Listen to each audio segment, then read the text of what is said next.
The morning I walked into that courtroom, my husband was already seated at the defense table looking like he owned the building because, honestly, knowing Caldwell Briggs, he probably had a financial stake in it. He wore that charcoal Brioni suit I'd picked out for his 40th birthday, and he was smiling. Not a nervous smile, not a polite smile, a smile that said, "I have already won this, Veronica, and you are too stupid to know it." I straightened my spine, smoothed the front of my ivory wrap dress, and told myself what I'd been telling myself for 9 months. Be patient, baby. The hammer drops when you choose. My name is Veronica Briggs, or it was for 11 years. Born Veronica Salazar, raised in Pilsen on the south side, clawed my way through DePaul on scholarship and financial aid, landed a junior position at a boutique PR firm by 23, and had the singular misfortune of falling absolutely and completely in love with a man who confused wealth with character. Caldwell Briggs was 34 when we met. I was 27. He was tall, broad-shouldered, wore his success like cologne, and said things like, "You're different from other women, Veronica," which, as it turns out, was the truest thing he ever said to me, just not in the way he intended. We lived in a 6-bedroom townhouse on North Astor Street in the Gold Coast, a neighborhood where the trees look manicured and the women look expensive, and everyone is performing some version of happiness they read about in an Architectural Digest spread. Caldwell ran Briggs Capital Group, a private equity firm that pulled in somewhere north of $40 million a year. I was a full-time mother to our daughter Peppa, named after my abuela, Pepa, and a part-time decoration at the charity galas and client dinners Caldwell required my presence at, like a prop he'd rented and forgotten to return. But here's what nobody at those dinner parties ever knew. The woman sipping Chateau Petrus and laughing at the right moments had been quietly building a case file for 14 months. It started with a receipt. I know that sounds small, almost comically small given everything that followed, but that's how these things start. Not with a dramatic confrontation, not with lipstick on a collar. It starts with a MasterCard statement and a line item at the Waldorf Astoria in New York that shows a spa package for two on a Tuesday when Caldwell had told me he was in Cincinnati for a merger review. I set the statement down on the kitchen island, poured myself a glass of water, and thought, okay, so this is what we're doing. What I did not do was cry. What I did not do was call my mother or my best friend Trisha and spiral into a grief loop. What I did was open my laptop, create a folder I titled Henderson Account, the name of a defunct client file I knew Caldwell would never open, and I began to document. Every trip that didn't add up, every phone he left face down on the counter, every Friday night charity event he attended without me, every woman's name that came up in passing, casually, carefully, planted in conversation like he was testing whether I was paying attention. I was paying attention. I had always been paying attention. He just assumed that because I was quiet, I was unaware. That was mistake number one of his. There were others. The second mistake was underestimating what a woman with a PR background knows about information management. I had spent 6 years spinning narratives for high-profile clients before I married Caldwell. I knew how stories got controlled, how evidence got framed, how people in power insulated themselves from accountability. The difference between them and me was that I had the receipts, literally, and I also had a 9-year-old daughter who noticed absolutely everything. Peppa was the kind of child that made adults nervous without understanding why. She watched, she remembered, and one night last November, she came to me with her iPad and said, "Mommy, I recorded something." But I'm getting ahead of myself. Let me tell you about the marriage first, because you need to understand what normal looked like inside that house before you can understand what broke it. Caldwell was not a man who screamed or threw things. His cruelty was architectural. It was built into the structure of our daily life so completely that I spent the first 4 years not recognizing it as cruelty at all. He controlled our finances through a joint account that he reviewed weekly, flagging purchases he deemed unnecessary and sending me passive-aggressive texts like, "Did we really need $400 in throw pillows, V?" while dropping $80,000 on a weekend golf trip to Scottsdale with clients. He had opinions about everything I wore, everything I cooked, every word I said at dinner parties. Not loud opinions. He never made a scene. He would simply look at me in a certain way, tilt his head slightly, and in that look was an entire vocabulary of contempt that I learned to read like a second language. When I got pregnant with Peppa, he was pleased in the way a man is pleased when a major asset appreciates. A child made sense for the brand. A daughter was slightly less optimal than a son, but workable. He said those words to his brother, Rayford, at a family dinner when he thought I'd gone upstairs, and I stood at the top of the staircase in my maternity dress and filed that sentence away like everything else, in the Henderson account, where it waited. The Gold Coast social scene ran on pretense the way a car runs on gas. I had friends, or what passed for friends in that world.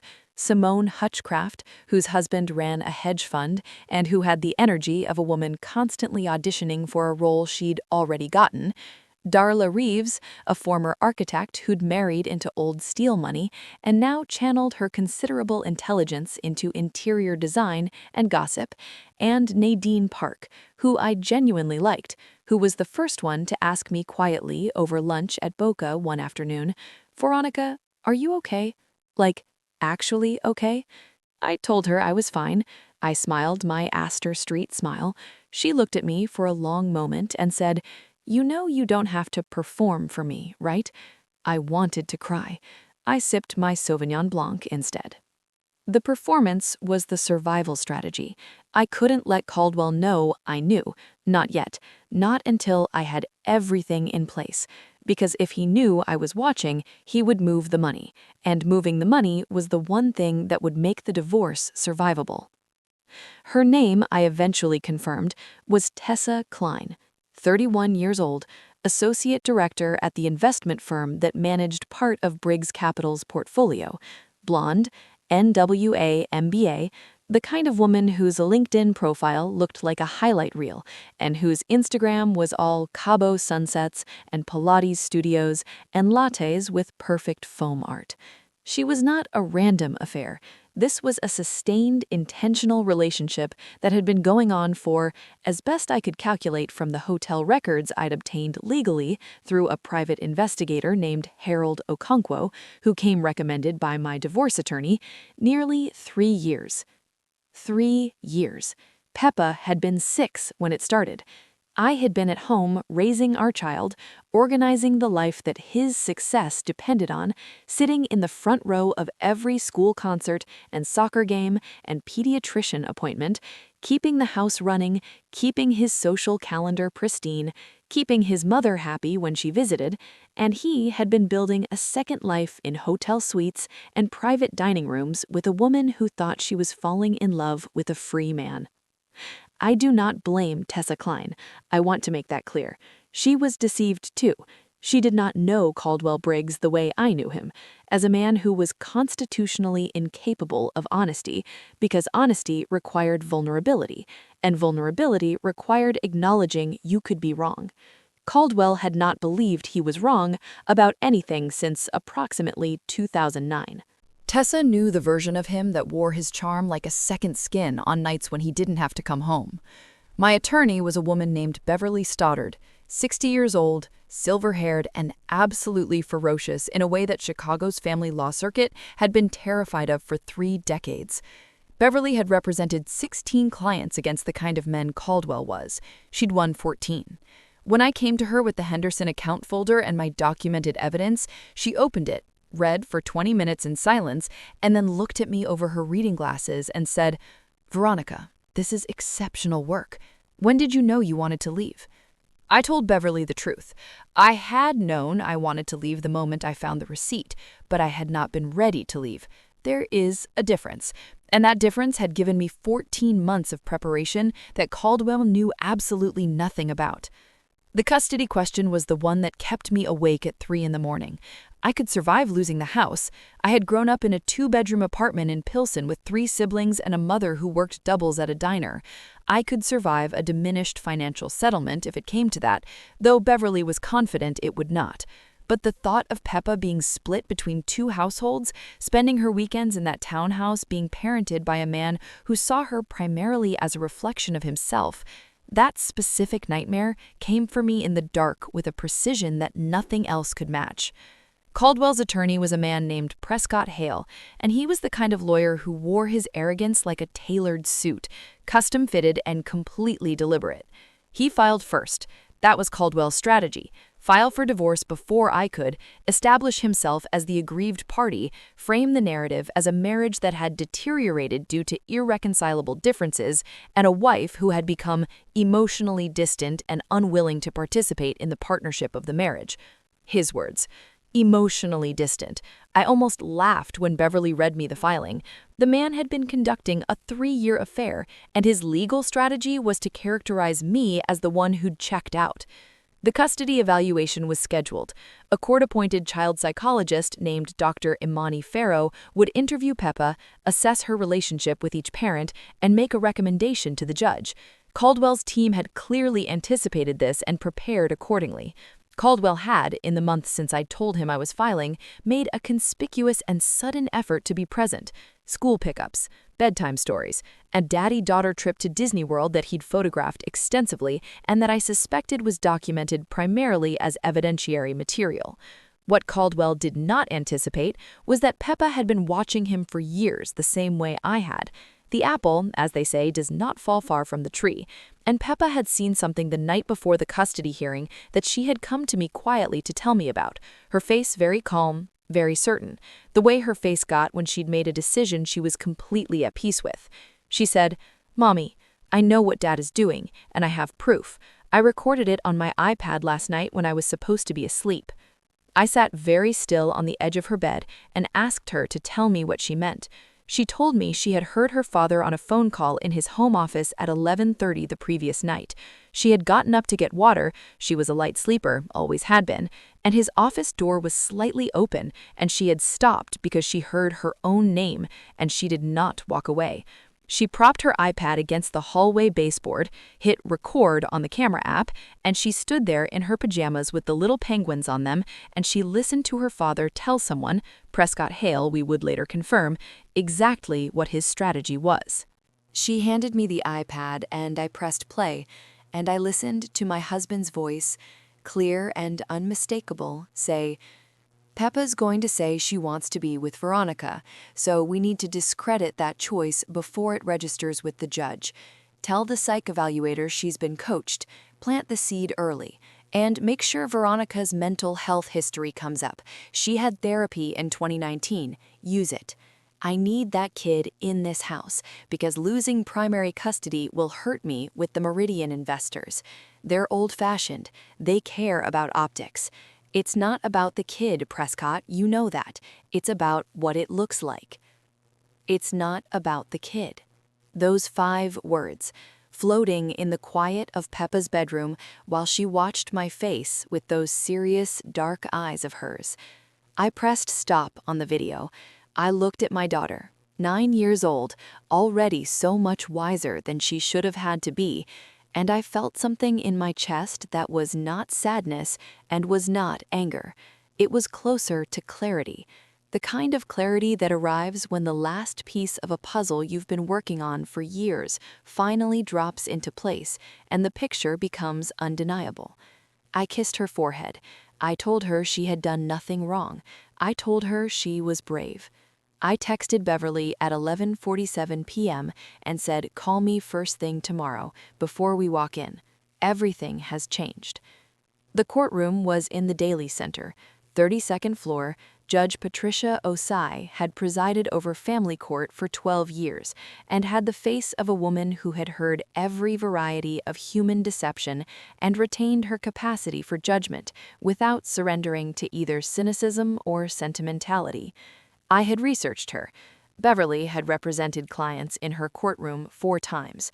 She was, Beverly told me, deeply protective of children's interests and aggressively skeptical of parental manipulation. Caldwell was in his Brioni suit. Prescott Hale sat beside him in navy pinstripe. They had the posture of men who were confident.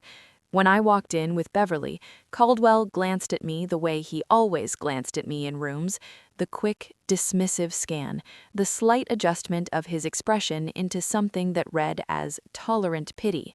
He had looked at me that way for years.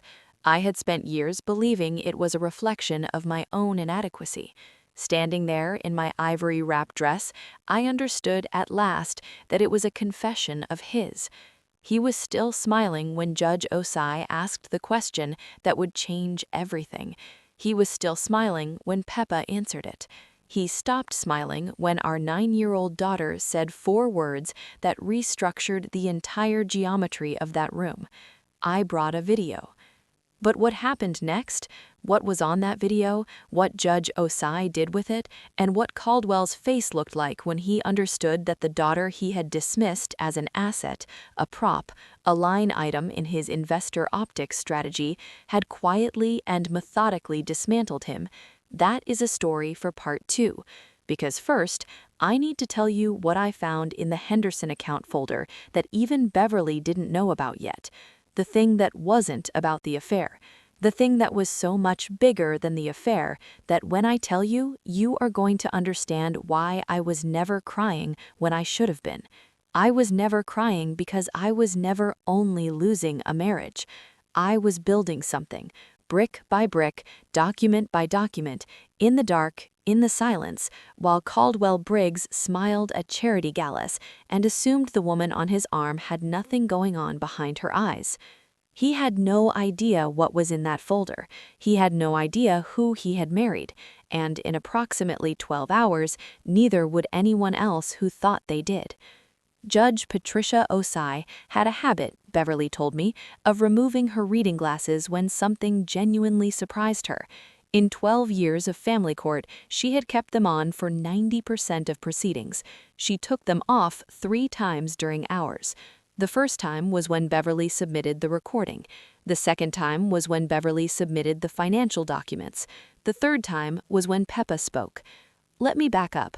Let me tell you about the financial documents, because that's the part of this story that most people don't know about, and that I had spent 8 of my 14 months preparation building like a cathedral, stone by stone, vault by vault, with a precision that required hiring not just Beverly, but also a forensic accountant named Drea Vasquez, who had spent 15 years at the SEC before going private, and who, when I first sat across from her in her Streeterville office and walked her through what I suspected, looked at me with the expression of a person who has heard a lot of bad things and is recalibrating for a new ceiling.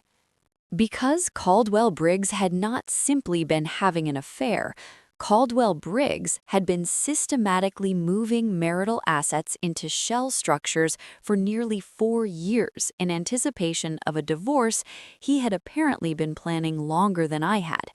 That was the piece I hadn't been able to confirm until Drea got into the documentation I'd photographed on his desk over 18 months of careful, patient work.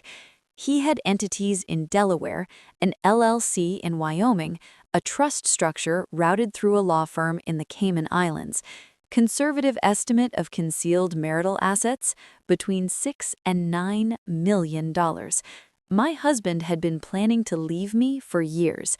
He just never expected me to get there first, or to arrive already holding the blueprint of everything he'd built to keep me poor when he did.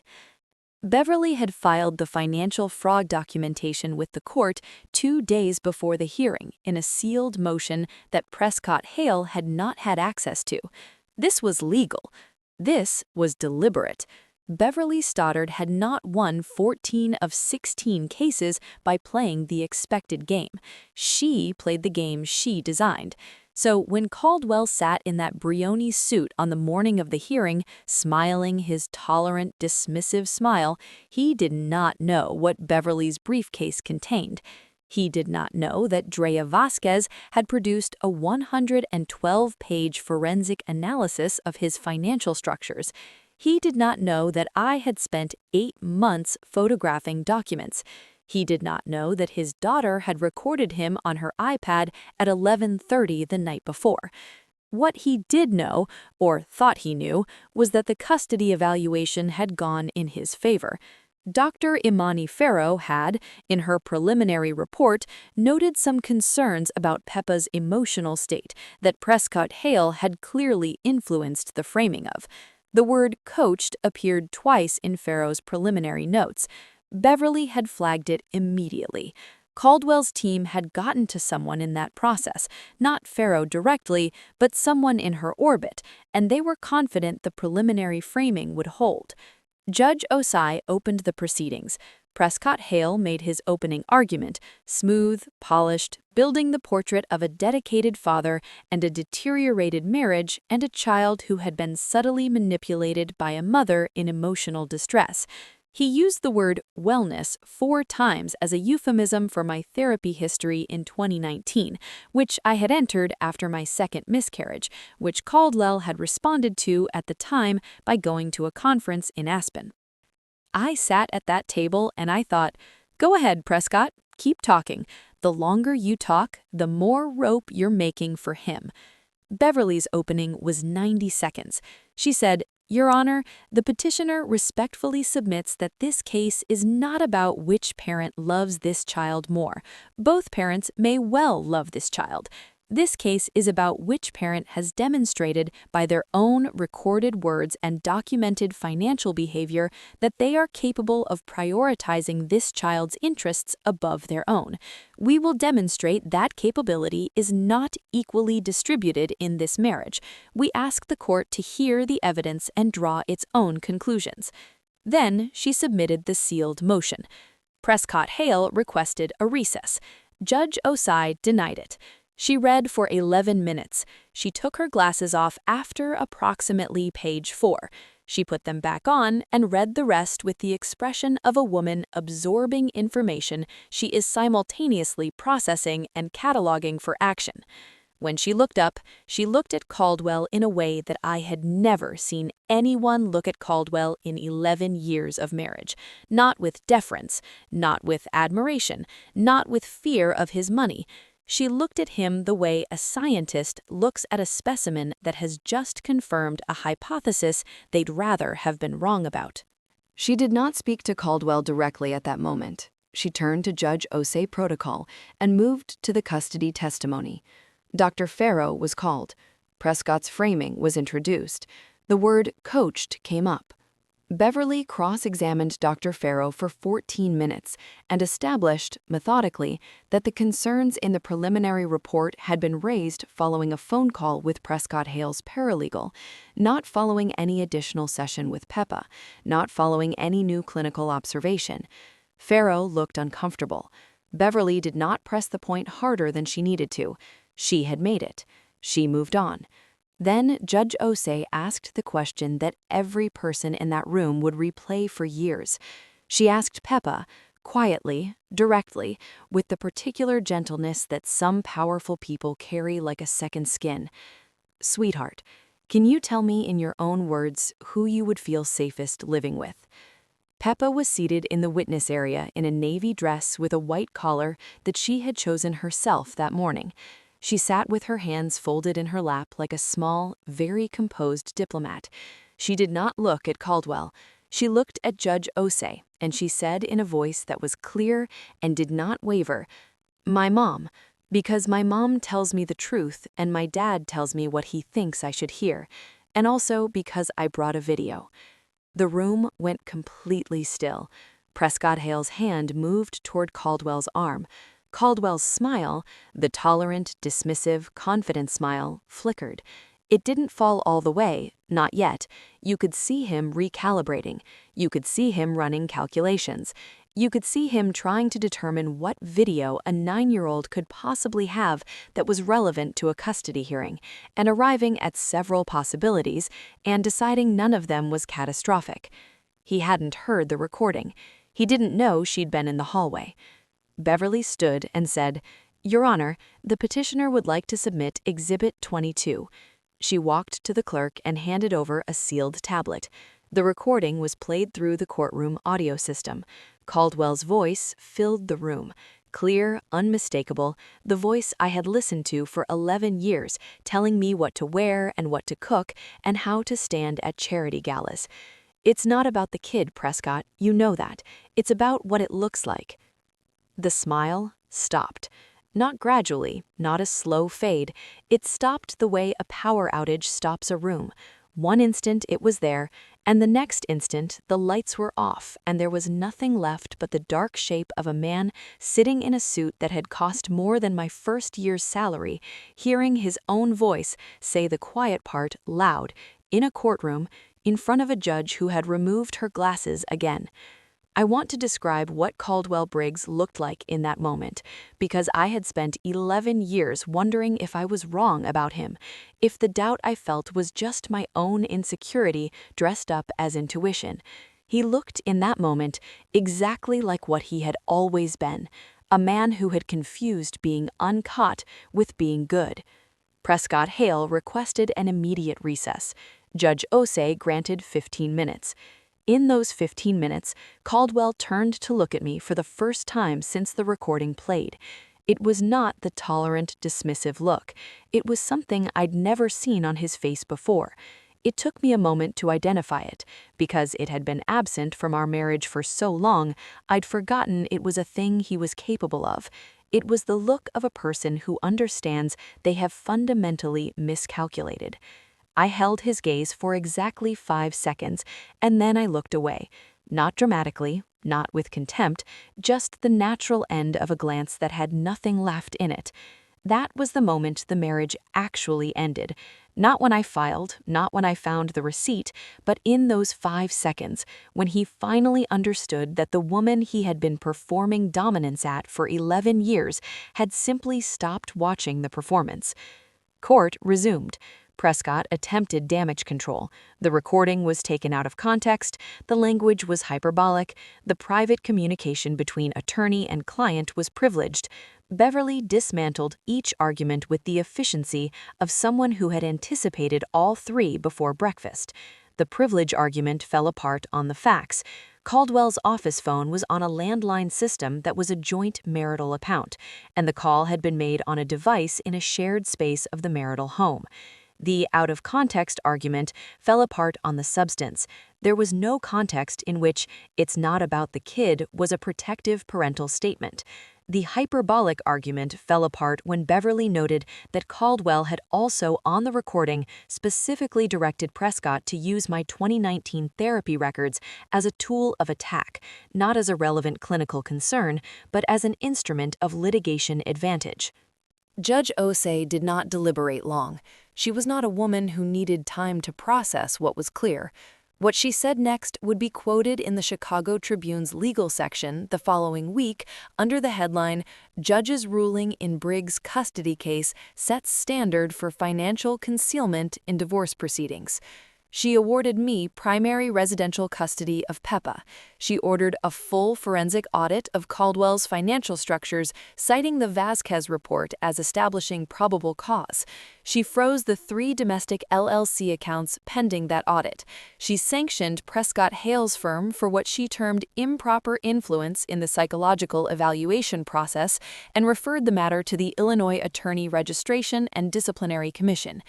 And she said, directly to Caldwell, with her reading glasses back on, "Mr. Briggs, the court finds that your conduct in this proceeding and, based on the financial documentation submitted in the years preceding it, demonstrates a consistent pattern of prioritizing your own interests over those of your child and your spouse. This court will not reward that pattern. I hope, for your daughter's sake, that the disposition you exhibit in this room today is not the disposition she has been observing for 9 years, because children, Mr. Briggs, are always watching, even when you think they're asleep." Peppa was not in the room when the judge said that. She had been taken to a waiting area with a court liaison during the financial arguments. But I remembered it word for word, and I told her later on the drive home, and she listened with her chin resting on her fist against the car window, watching the city go by, and she said, "I know, Mom, that's why I recorded it." I almost drove off the magnificent mile. The weeks that followed were not uncomplicated. I want to be honest about that, because this is not a story where justice arrives clean and everyone goes home tidy. The forensic audit confirmed $8.3 million in concealed marital assets. The legal process to recover them would take 14 more months. Caldwell's attorneys filed 4 appeals, all of which were denied. Tessa Klein, who I had never once contacted, posted on her private Instagram 3 weeks after the hearing a photograph of a sunrise with the caption, "New chapter, no apologies," and I chose to interpret that as a woman also rearranging herself in the aftermath of a man she'd been lied to about, and I wished her well privately and moved on. The hardest part, and I say this knowing how it sounds after everything I've told you, was not the divorce itself. The hardest part was the morning about 6 weeks after the hearing when Peppa climbed into my bed at 7 a.m. and said, "Mommy, is Dad a bad person?" And I had to find an answer that was honest and also appropriate for a 9-year-old and also did not require me to spend the rest of her childhood unraveling. I told her that her dad was a person who had made a lot of bad choices, and that sometimes people let their fear of losing things make them do things they should never do, and that his choices were about him and not about her, and that he did love her in his way, a limited, self-serving way that was all he currently knew how to do, but it was what he had. She thought about this for a long time. Then she said, "So he's not bad, he's just like really underdeveloped?" I said, yes, baby, that is exactly the right word. She nodded and asked if we could have avocado toast, and I said absolutely yes, and we went downstairs in our pajamas, and I made breakfast in a kitchen that was mine now, mine and Peppa's, in a condo in Lincoln Park that I had leased with the emergency fund I had quietly built over 14 months, in an account under my maiden name at a bank on a street Caldwell had never been to. I called my mother that afternoon. She'd known something was wrong for years. Mothers always know. But she'd respected my silence because she understood I had a plan even when she didn't know what it was. When I told her it was over and that we were okay, she was quiet for a moment, and then she said in Spanish something her own mother used to say. "The woman who waits with open eyes waits for nothing. She prepares." I told her I'd been preparing. She said she knew. She said she'd been praying I was. Beverly Stoddard sent me a bottle of Veuve Clicquot with a card that said 14 months of work. Well done. I put it in the fridge and opened it 6 months later, on the day the final settlement was signed and $8.3 million was redistributed into a trust that would fund Peppa's education, my mortgage, and a business account for the PR consultancy I had already been quietly building under a name that would mean something one day in this city. Caldwell did not contest the final settlement. His attorneys advised against it. Prescott Hale's firm was under investigation. The Tribune story had generated secondary coverage. The Meridian investors, the old-fashioned ones who cared about optics, had paused their commitment to Briggs Capital pending resolution. It turned out that the optics Caldwell had been so carefully managing had collapsed anyway, not because I'd engineered their collapse, but because the truth, once documented and presented in a court of law, does not require anyone to engineer anything. It simply requires someone patient enough to hold the documents until the right moment. Here is what I know now that I did not know 11 years ago, standing in a bar in River North, letting a tall, charming man tell me I was different from other women. The most dangerous thing a powerful person can do is convince you that your intelligence is a threat to them rather than a gift to yourself. Caldwell spent 11 years making me smaller. I spent 14 months making myself indestructible. Peppa started 5th grade in the fall at a school 3 blocks from our Lincoln Park condo. She joined the debate team. She made a best friend named Odalis, who has the same serious, watchful energy Peppa has, and who I suspect the two of them together will eventually run something significant. On Peppa's first day of school, I stood on the sidewalk and watched her walk in with her backpack and her penguin pajama confidence. She had worn a penguin patch on her backpack on purpose, she told me, as a reminder, and I thought about that hallway, about a 9-year-old propping an iPad against the baseboard and pressing record because she understood in her 9-year-old bones that the truth needed a witness. She had learned that from me, and I had learned it from 14 months of deciding that if nobody else was going to document the truth of my life, I was going to do it myself. Caldwell sees Peppa every other weekend, per the court agreement. He is, according to Peppa, more present now than he was when we were married. She says this without irony, which is either a sign of her generosity or the fact that the bar was genuinely that low. She processes her feelings about him with a therapist she chose herself, not the one his attorneys tried to assign her, but a woman named Dr. Lorena Batiste, who has a warm office in Wicker Park with plants everywhere and who Peppa says doesn't make her feel like a case file. I cried in my car after our first parent consultation with Dr. Batiste. Good crying, the kind that means something survived that was supposed to. The PR consultancy, I named it Salazar Group, reclaiming the name I'd set aside for 11 years, launched formally in January. 3 clients in the first 2 months, 2 referrals in the third. Beverly sent me a client, Nadine Park, who had been the only person at those Gold Coast dinner parties who ever asked me if I was actually okay, became my first major project.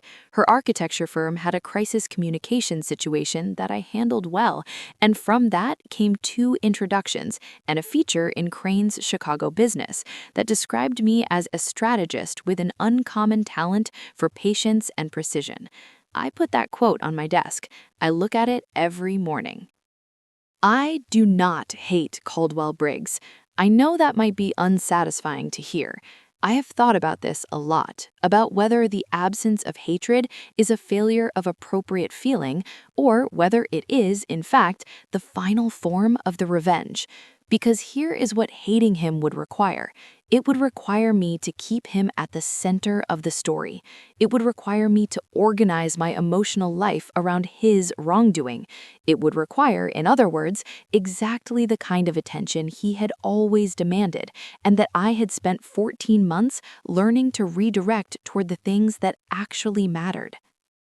The best revenge, I have concluded, is not a dramatic confrontation or a legal victory, though both of those things were necessary and I am glad they happened exactly as they did.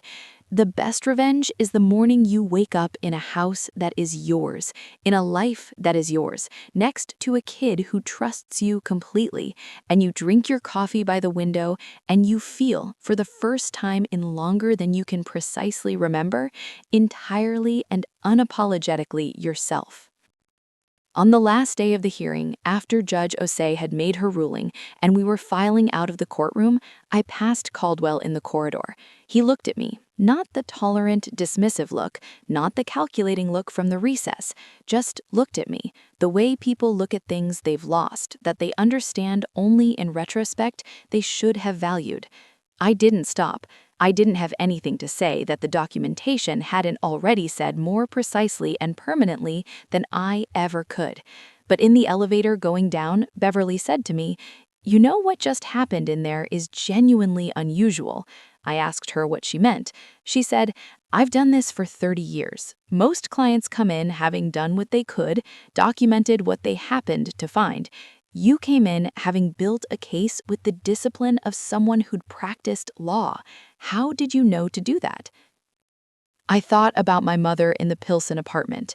I thought about the DePaul scholarship and the PR firm and the years of learning how powerful people controlled narratives, and the fundamental lesson underneath all of it, that the person who controls the documentation controls the story. I thought about the Henderson account folder. I thought about Peppa in her penguin pajamas at the end of the hallway, iPad in hand, quietly bearing witness in the dark. I told Beverly, I paid attention and I didn't stop. She nodded like that was the most sensible thing anyone had ever said to her. Maybe it was. Maybe it was. For every woman who paid attention and didn't stop, your silence was never weakness. It was strategy. This is what I want women to understand.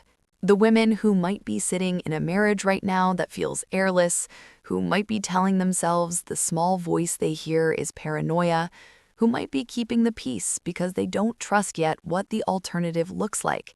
You already have everything you need.